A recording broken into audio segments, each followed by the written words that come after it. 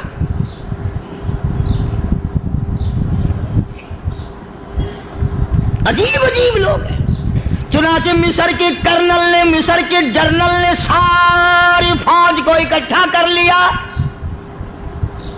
اس نے بھی یہ بات تو نہیں کہی کہ فاروق اعظم کو دوبارہ خط لکھتا کہ حضرت یہ تو 2 آیتیں آپ نے لکھی, یہ تو سارا قرآن روز پڑھتے ہیں, پر بنے گا کیا؟ جیسے فاروق اعظم کا یقین تھا, فاروق اعظم کی فوج کے کرنل کا بھی یقین ہے, فاروق اعظم کے فوج کے جنرل کا بھی یقین ہے. اس نے ساری فوج کو اکٹھا کیا, لشکر کو جمع کیا, اور اس کے بعد کہنے لگا قل للمؤمنین یغضوا من ابصارکم وَيَحْفَظُوا فُرُوجَهُمْ ذَلِكَ أَزْكَىٰ لَهُمْ إِنَّ اللَّهَ خَبِيرٌ بِمَا يَصْنَعُونَ.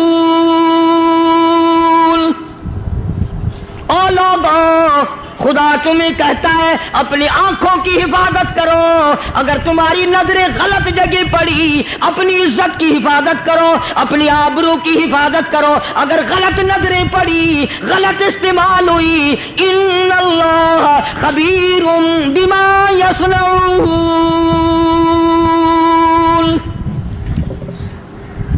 اللہ پاک تمہاری ساتھ ساتھ ہے, وہ ہر چیز کو دیکھتا جائے گا, وہ ہر چیز تمہاری دیکھے گا. چنانچہ تاریخ شاہد ہے, ابن حشام نے لکھا ہے, ابن خلدون نے لکھا ہے, اور کئی مورخین نے لکھا ہے کہ جب مسلمان جنرل نے, مسلمان کرنل نے اپنی فوج کو قرآن کی 2 آیتیں سنائی اور اس کے بعد حکم دیا چلو, تمام کا تمام لشکر چل رہا ہے. ادھر ڈھول بجا, دھماکے بجے, ڈانا شروع ہوا, گانا بجانا شروع ہوا, ساری فوج نکل گئی, سارا لشکر چلا گیا. لڑکیوں نے دیکھا کہ یہ تو ختم ہو گئے, نیچے آواز دے کے کہنے لگی اور جانے والوں یہ ساری فوج کئی اندھوں کی فوج تو نہیں.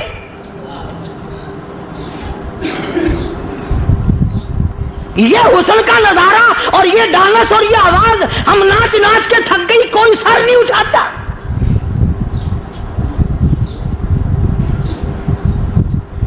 اور آج دیکھ لیں آپ,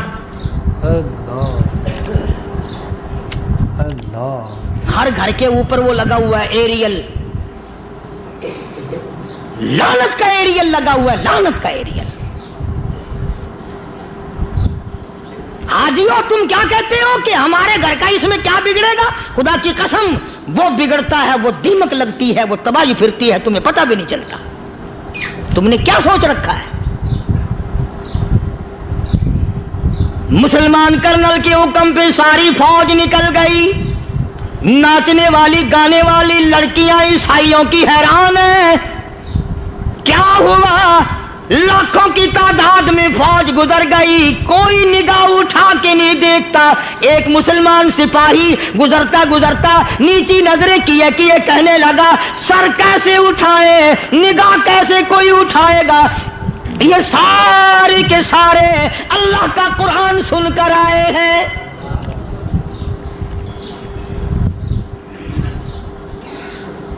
کیسے کوئی نگاہ اٹھائے گا, کیسے کوئی سر کو اٹھائے گا؟ یہ سارے کے سارے اللہ کا قرآن سن کر آئے ہیں. ان کا عمل ہوا نا قرآن پہ, ان کے عمل کا کتنا بڑا اثر پڑا. مورخین نے لکھا, ابن حشام لکھتا ہے, عیسائی لڑکیوں نے چھلانگیں لگا دی, کوٹھی سے نیچے آ گئی, کہنے لگی عام مسلمانوں وہ قرآن ہمیں بھی سنا کے جاؤ جس میں اتنی اسپرٹ ہے, اتنی طاقت ہے, جو حسن کے نظارے سے روک دے, جو گانے بجانے سے روک دے. یہ تو آدمی کے دل کا سکون ہے, نہ گانا سنتے ہو نہ حسن کا نظارہ کرتے ہو, جاتے والے یوں نہ جاؤ, ہمیں بھی وہ قرآن سنا کے جاؤ.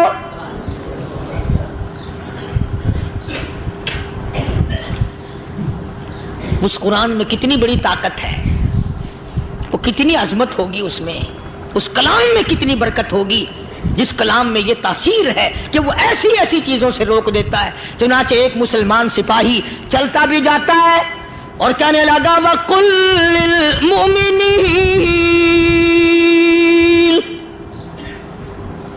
وَقُلْ لِلْمُؤْمِنِينَ, قرآن کی آیت پڑھ کے سنائی. سینکڑوں نہیں بے شمار لڑکیاں ایک مسلمان کی زبان سے اللہ کا قرآن سن کے کہنے لگی, اور جانے والوں چھوڑ کے نہ جاؤ, ہمیں بھی کلمہ پڑھاؤ.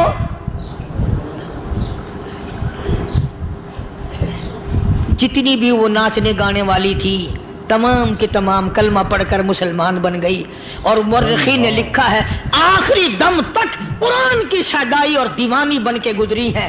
پھر وہ لڑکیاں جو رات دن حسن و جمال کا پیکر بنی رہتی تھی, علماء نے لکھا ہے جب موت آئی ایک ایک کے بدن میں کپڑے لباس میں موت آئی تو 50-50 ٹاٹی لگی ہوئی تھی.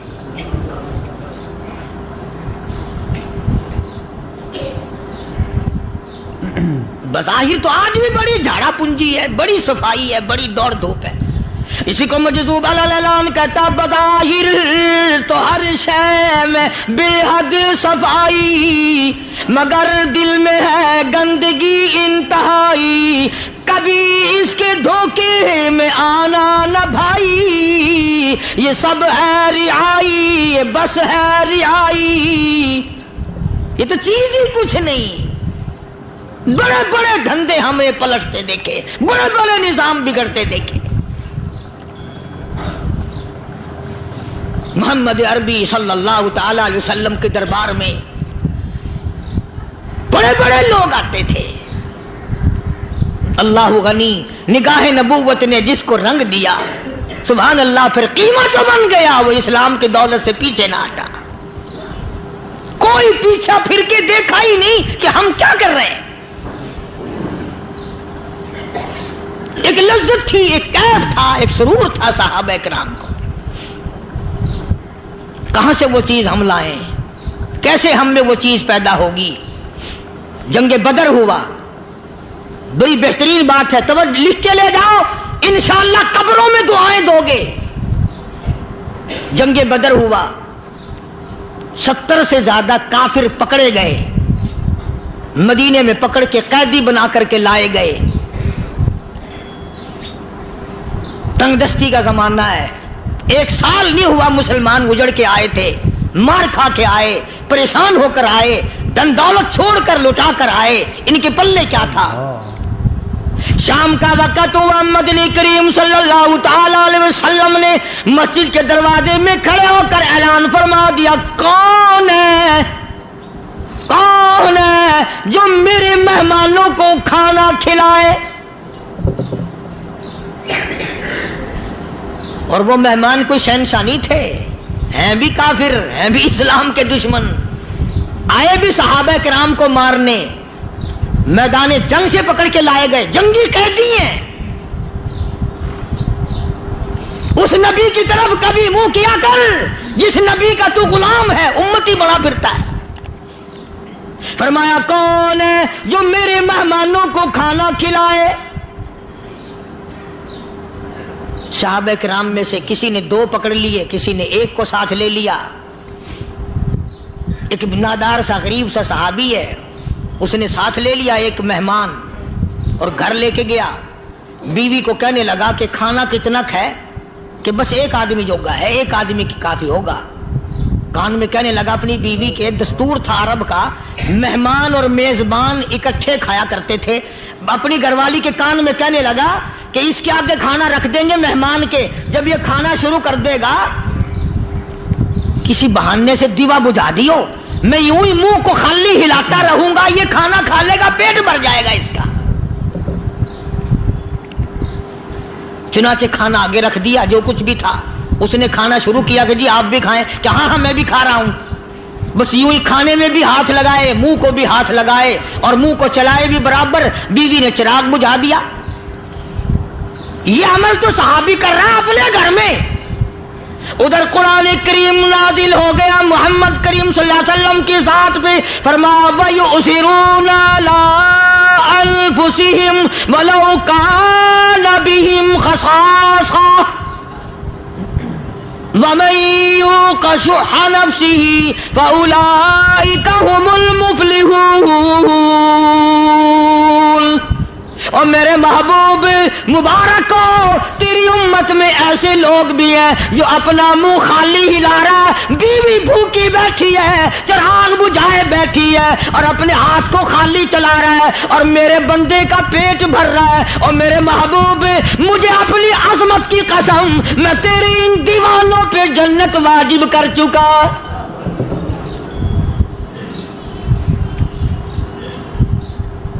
اب حضور صلی اللہ علیہ وسلم نے تو ان کو نہیں سکھایا تھا کہ تو جا کے ایسا کرنا، قدرتی مزاج ایسا بنا دیا تھا۔ ایک اور موقع آیا مدینے پاک میں، جنگی قیدی اور جگہ سے اسی طرح سے آئے، ایک صحابی ایک اور آدمی کو، جنگی قیدی کو کافر میں گھر لے گیا۔ بیوی کہنے لگی کہ ایک ہی آدمی کا کھانا ہے بس، انہوں نے کہا اس کو دے دو۔ وہ کافر جنگی قیدی کہنے لگا جی آپ بھی کھائیں، کہنے لگا بھی بات ہے صاف، ایک آدمی کا کھانا ہے، تو کھانا کھا، میں درخت کے پتے چبا لیتا ہوں۔ وہ کہنے لگا میں کھاؤں گا پتے، انہوں نے کہا تو رئیس آدمی ہے مکے کا، میں پرانا غریب ہوں، مجھے پتے چبانے کی عادت ہے، تیرے پیٹ میں درد نہ ہو جائے، میں عادی ہوں پتے چبانے کا۔ اس نے پتے چبا لیے۔ کافر مسافر اور مہمان جو تھا جنگی قیدی، اس کو کھانا کھلا دیا۔ دوسرے دن پھر ایسی نوبت آئی، اس نے کہا آپ بھی میرے ساتھ کھانا کھائیں گے؟ کہ نہیں بھائی تو کھا، میں پتے چبانے کا عادی ہوں۔ 2 دن تو اس کافر نے کھانا کھا لیا، اور جب تیسرے دن اس کے آگے کھانا آیا، انہوں نے کہا بھائی تو ہی کھا، بس اتنا ہی کھانا ہے، میں تو میاں بیوی ہم تو پتے چبا لیں گے۔ اور کہنے لگا مدینے والوں، تم خود پتے چباتے ہو، دشمنوں کو کھانا کھلاتے ہو، آج میری بھی ایک شرط ہے، پہلے کلمہ پڑھا پھر کھانا کھلا۔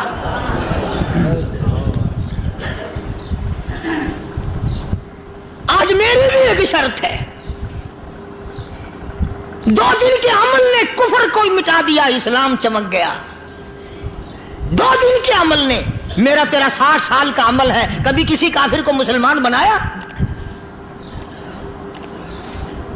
الٹے ہی کام، ہر غلط، ہر معاملہ الٹا ہی ہے، ہر آدمی بیزار ہوتا ہے، یار دین تو کچھ نہیں، یار اسلام کچھ نہیں، یارو ایمان کچھ نہیں۔ اسی کو قرآن کریم نے للکار کی آواز دے کے فرما دیا لوگوں ایسی گڑبڑ نہ کرو ورنہ میں وہ خدا ہوں فَأَخَذَتْكُمُ الصَّاعِقَةُ وَأَنْتُمْ تَنْظُرُونَ۔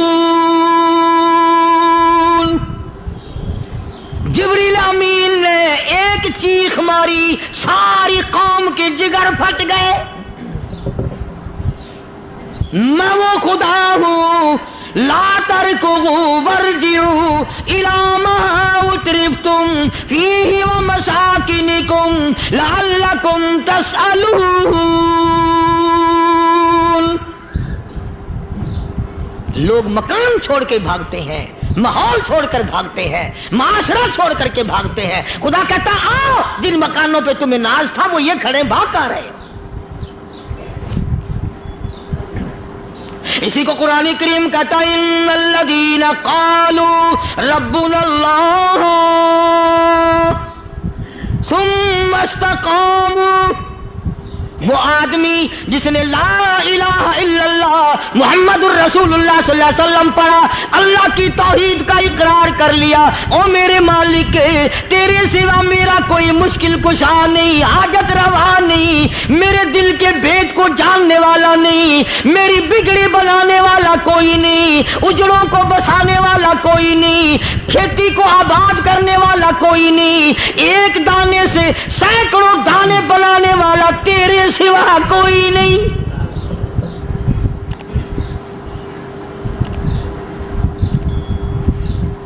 کھیتوں میں جاؤ، کبھی یہ تو سوچو کہ دنیا میں حکومتوں نے کتنے مل لگا رکھے ہیں، چینی کے، شکر کے کتنے مل ہیں، کتنے ڈیپو ہیں، پھر بھی قلت ہو جاتی ہے۔ اور یہ اللہ میاں نے کتنا میٹھا کیلے میں، سنترے میں، مالٹے میں، انگور میں، سیب میں، کبھی یہ بھی سنا کہ اللہ میاں کا شوگر مل فلاں علاقے میں لگا ہوا ہے؟ کبھی یہ تو دیکھو کہ یہ قدرت کاملہ کے سوا اور کون پیدا کر رہا ہے؟ فرمایا جس نے اللہ کی توحید کا اقرار کر لیا، محمد عربی صلی اللہ علیہ وسلم کی ختم نبوت کا اقرار کر لیا، خدا کے بعد خدا کوئی نہیں، مصطفیٰ کے بعد نبی کوئی نہیں۔ پھر قرآن نے شرط لگائی ثم استقاموا، پھر اس پر جمع رہے، ڈٹا رہے، یوں نہیں کہ کبھی ادھر لڑک گیا کبھی ادھر لڑک گیا۔ لوگ تو بدل جاتے ہیں، لوگوں کا کیا ہے؟ پچھلے سال کی بات ہے، یہیں مغرب کی نماز کے بعد گرمی کے موسم میں یہاں بیٹھا ہوا تھا، باہر آگے شہر کے وہ آدمی، وہ کہنے لگے جی ایک کام آئے ہیں۔ میں نے کہا کیا؟ کہ 25,000 روپے چوری ہو گیا ہمارا، بتاؤ ہمیں۔ میں نے کہا بھی مجھے کیا پتا؟ انہوں نے کہا نہیں سارا شہر کہتا ہے کہ قاری نہیں بتا دیتا ہے۔ میں نے کہا اچھا یہ یوں نہیں جانے کا؟ میں نے کہا پھر آدھے لوں گا۔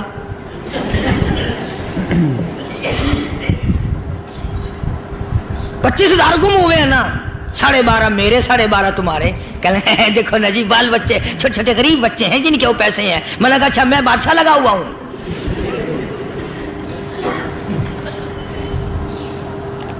انہوں نے کہا جی سودا مہنگا۔ میں نے کہا پھر کہیں اور چلے جاؤ۔ جتنا میں نے سمجھایا نہیں ماننا کہ اگر ہمیں یوں پتہ چل جائے مولویوں کو، ولیوں کو، تو پھر یہ لاکھوں کروڑوں پولیس والے رکھنے کی ضرورت ہے بھلا؟ اتنی بڑی فوج کا رکھ کر کیا کریں گے ہم؟ اربوں روپیہ فوج کا خرچہ ہے، 2 ولی، ایک ولی کو اس بارڈر پہ بٹھا دیں گے، ایک ولی کو اس بارڈر پہ بٹھا دیں گے، پھر ہم بڑھانا دیں گے اولیاء کرام رجمت۔ ذہنیت ماری گئی، سمجھ نہیں پاتے، دین کے قریب نہیں آتے لوگ، سمجھتے نہیں۔ فرمایا ثم استقاموا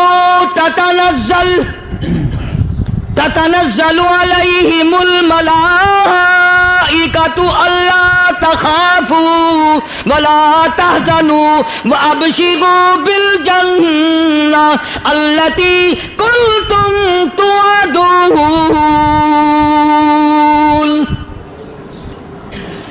قرآن کہتا ہے ادھر ولی کی موت آتی ہے، ایسا آدمی جو اپنے کلمے پہ جمع رہے، شرک و بدعت کی لعنت سے بچے، کفر و نفاق سے بچے۔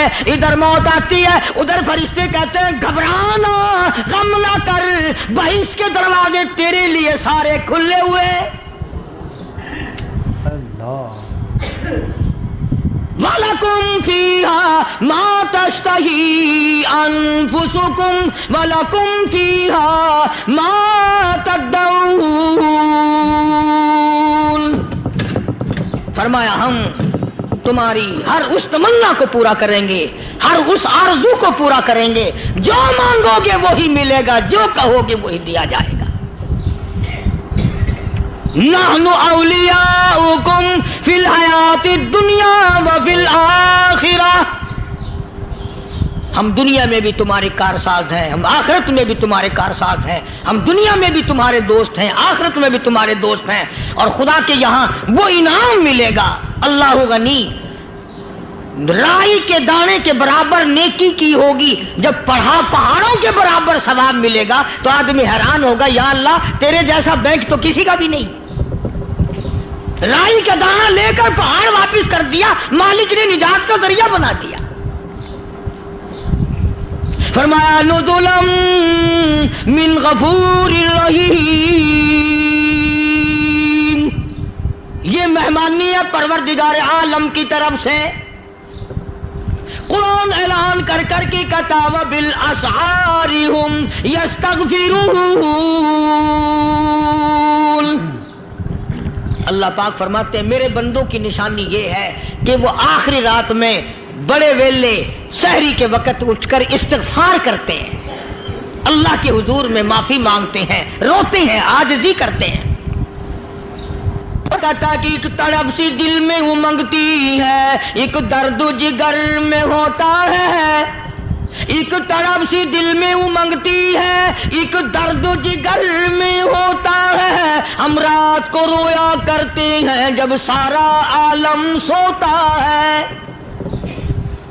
سب لوگ سوئے ہوئے ہوں اور اللہ کا دروازہ کھٹکھٹا، اندھیرے میں مالک کائنات کے سامنے جھولی پھیلا، اپنی بگڑی کا سوال کر، اپنی مشکلات اس مالک کے سامنے پیش کر جو سارے جہان کا خالق و مالک ہے۔ عقیدہ بھی بناؤ، اعمال بھی بدلو، مزاج بدلو، طبیعتوں میں انقلاب لاؤ، اور لوگوں ان گھروں کو مسلمانوں والے گھر بناؤ۔ تم برا مان کے جاؤ یا بھلا مان کے جاؤ، میں اپنے عقیدے کی بات کو چھپاتا نہیں۔ جس گھر میں کوئی مرد عورت قرآن کے کھولنے والا نہیں، میں اس گھر کو مسلمان کا گھر نہیں کہتا، وہ چوڑے اور کراڑ اور سکھ کا گھر ہے۔ تمہیں یہ سکھایا کس نے ہے کہ مرنے کے بعد قرآن پڑھا جاتا ہے اور ساری زندگی میں نہیں پڑھا جاتا؟ یہ قرآن مردوں کے لیے تھوڑی آیا، یہ زندوں کے لیے آیا ہے۔ حدیث پاک میں آتا ہے حضور کریم سب کہہ دو صلی اللہ علیہ وسلم نے فرمایا عیسیٰ علیہ الصلوۃ والسلام ایک قبرستان سے گزرے، گورستان سے گزرے تو ایک قبر کو دیکھا، وہ نبی ایسا تھا، اس کے معجزات ایسے تھے۔ قبر میں دیکھا تو ایک بڑھیا جل رہی ہے، سڑ رہی ہے، تباہ ہو رہی ہے، رو رہی ہے۔ تو عیسیٰ علیہ الصلوۃ والسلام پناہ کر کے وہاں سے گزر گئے۔ چند دنوں کے بعد جو اسی قبر کے پاس سے گزرے تو عیسیٰ علیہ السلام کو دھیان آیا کہ اس قبر میں ایک بڑھیا بڑی عذاب بھگت رہی تھی، مگر اس دن جو دیکھا وہ تو عیش میں بیٹھی ہے، تخت میں بیٹھی آرام کر رہی ہے۔ سیدنا عیسیٰ علیہ الصلوۃ والسلام نے اللہ پاک سے سوال کر دیا، الہی مرنے کے بعد تو آدمی کوئی نیکی بھی نہیں کر سکتا، اس نے کیا کر لیا جو اس کا سارا نظام بدل گیا؟ آواز آئی اے عیسیٰ لکھ کے لے جاؤ یہ بات، حضور کا فرمان ہے۔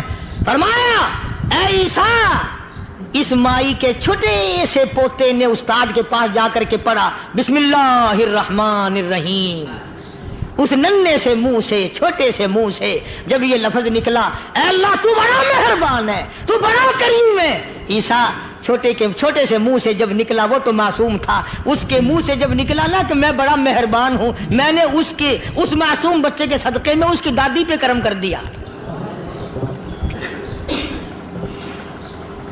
اس کے نام میں بڑی برکتیں ہیں، اس اللہ کا نام لینے میں بڑی برکتیں ہیں۔ گڑ میں مٹھاس ہے، اللہ کے نام میں مٹھاس نہیں، ٹافیوں میں مٹھاس ہے، اللہ کے نام میں مٹھاس نہیں۔ تم نے چکھ کے نہیں دیکھا، اگر تم چکھ لو خدا کی قسم دنیا کی کوئی چیز اچھی نہ لگے اللہ کے نام کے مقابلے میں۔